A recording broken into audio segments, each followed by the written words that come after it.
Peggy 16.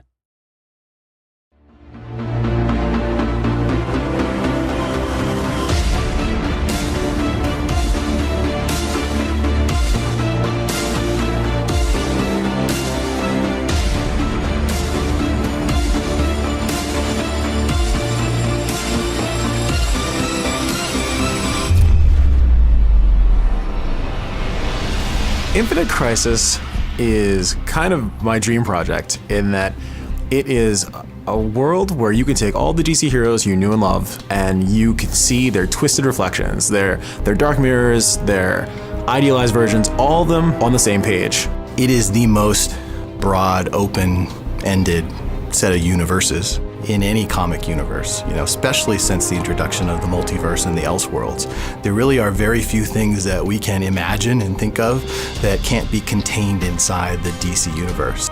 Jeff Johns, he's a visionary, and he's also a person who legitimately understands, like, hey, these are our characters. I'm gonna not only trust you with them, but ask you to do what you need to do in order to make the best possible game that you can make.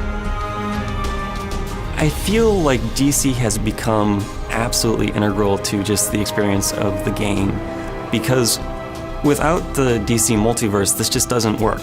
With what we're trying to do, pushing the characters and telling the same character story in multiple different ways, it's all tied in really well with the existing DC setting. One of the biggest things that we bring to the table is the recognition that comes with seeing a character that you knew when you were a child.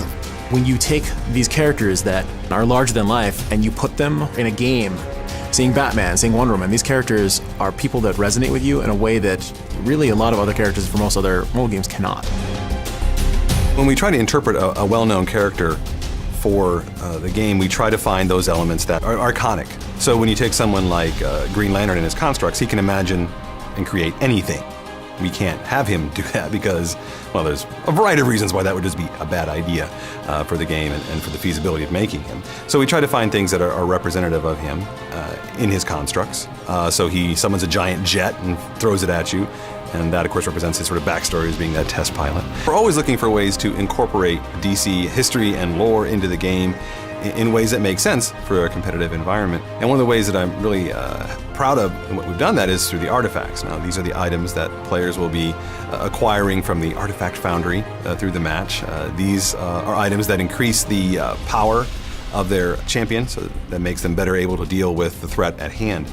And each of those items is named after an item from DC history. We have Two-Face's coin, and we have Atlantean artifacts, things like that. And those items have a history to them. It's the history that, in a sense, gives them their power. The multiverse is our license to do almost anything we want, and I'm really excited by it. Being able to make a alternate universe version of Superman, specifically one that DC hasn't even explicitly made yet, is very exciting.